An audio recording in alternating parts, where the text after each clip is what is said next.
Hello everyone, welcome to all of you. Here is a recruitment update for you dear students from Numaligarh Refinery Limited named as an NRL.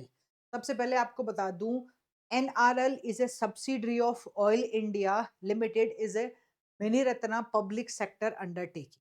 ठीक है, under the ministry of petroleum and natural gas. तो यहाँ एक latest recruitment आया है dear students. You can see career opportunities for dynamic young professional recruitment of GET graduate engineer trainee. ठीक है, और असिस्टेंट ऑफिसर है. Once you will click here, जब आप यहाँ पे क्लिक करेंगे तो ये न्यूज पेपर का एडवर्टीजमेंट ओपन होगा. Here you are having a short notice. ठीक है, you can see they just offer here the newspaper notice. तो यहाँ पे नंबर ऑफ वैकेंसीज और डिटेल्स लिखा है, लेकिन क्या सिलेक्शन प्रोसेस है ये नहीं मेंशन है. So this is a short notice we can see. But once you will click here this is the detail advertisement, और हम यहाँ डिस्कस करने वाले हैं detail advertisement of this vacancy. चलिए बात करते हैं क्या career opportunity for dynamic young professional they are going to recruit here in the various domains. यहाँ लिखा है detail of vacancy. First of all graduate engineer trainee civil E2 grade, number of vacancies है यहाँ पे 4. Then you are going for the next one.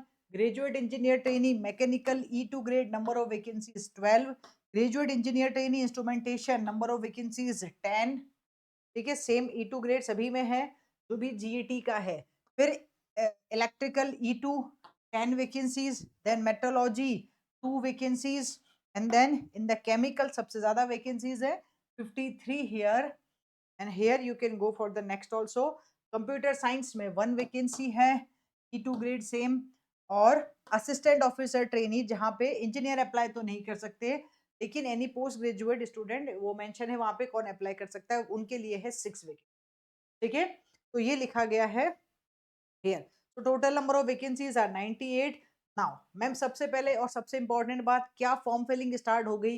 नहीं बेटा, it will start from the 20th September. तो it is mention here commencement of online application will start from the 20th September और last date रहेगी 10th October. ये जो process है selection process, ये written test के बेसिस पे है. ठीक है, गेट स्कोर कार्ड नहीं चाहिए.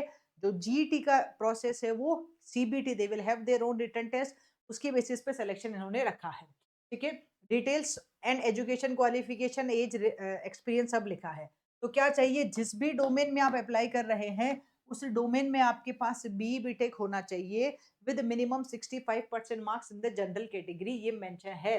First class bachelor degree in civil, इधर मैकेनिकल, इधर इंस्ट्रूमेंटेशन. ठीक है, और हेयर इलेक्ट्रिकल इंजीनियरिंग या फिर any combination of electrical engineering. Metrology में मेट्रोलॉजी या फिर metrological and material engineering. Chemical में केमिकल हो, और कंप्यूटर साइंस में CS IT वाले बच्चे हो. और यहाँ ये जो मैंने बोला था असिस्टेंट ऑफिसर ट्रेनी, इसमें नेट या GATE qualified first class post graduate हो, मतलब कोई भी स्टूडेंट जिसने PG कर रखा है वो अप्लाई कर सकता है. ठीक है, तो ये आपके पास वैकेंसीज हैं. अपर एज लिमिट 30 ईयर्स रखी गई है. ठीक है, एक्सपीरियंस किसी में भी मांगा नहीं है. ठीक है, मतलब फ्रेशर्स अप्लाई कर सकते हैं, ये सबसे बढ़िया बात है. तो कोई भी मतलब आपके पास एक्सपीरियंस नहीं होगा तो चलेगा, मतलब नहीं चाहिए ही नहीं. Terms and condition in respect of qualifying degree या एसेंशियल क्वालिफिकेशन इन्होंने मेंशन किया है कि भाई जहां गेट और स्कोर कार्ड लिखा है वहां होना चाहिए, लेकिन जैसा मैंने आपसे कहा ग्रेजुएट इंजीनियर ट्रेनिंग में नहीं चाहिए, तो वहां कुछ भी नहीं चाहिए. आपको 10-12 का मार्कशीट लगेगा, that you need to submit here.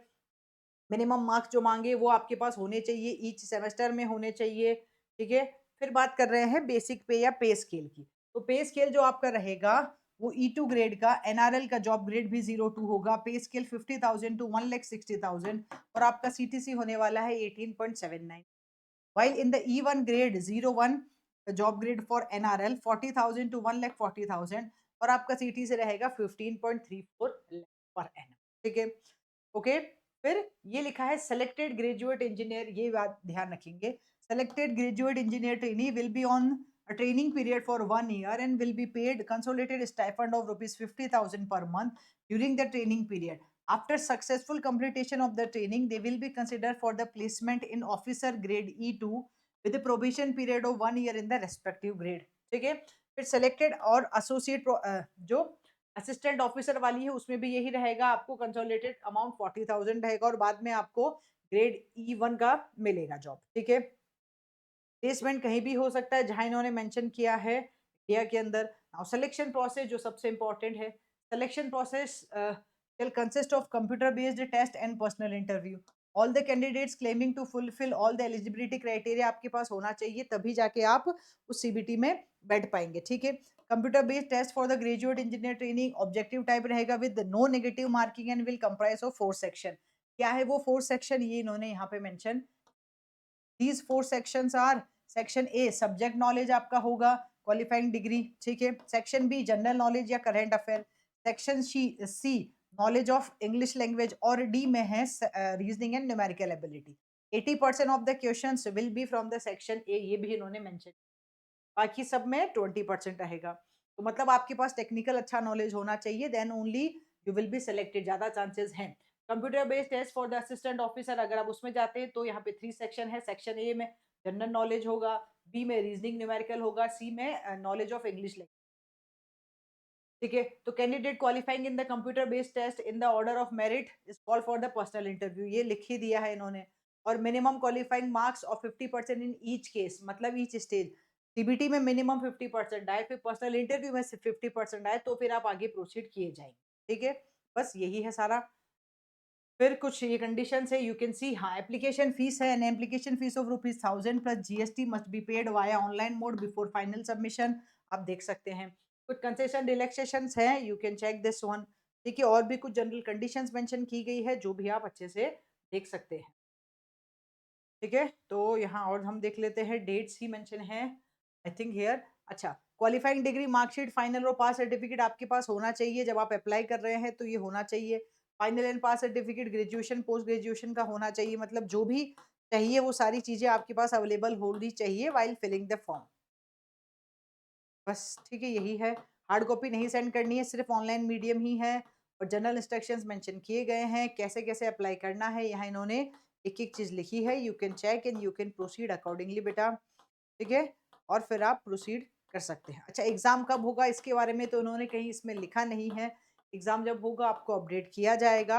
अभी तो फॉर्म फिलिंग चल रही है 10 अक्टूबर तक, उसके बाद आप देख सकते हैं। You need to check okay on the regular basis, आपको वेबसाइट को चेक करना होगा जहां आपके पास दोनों नोटिस अवेलेबल है।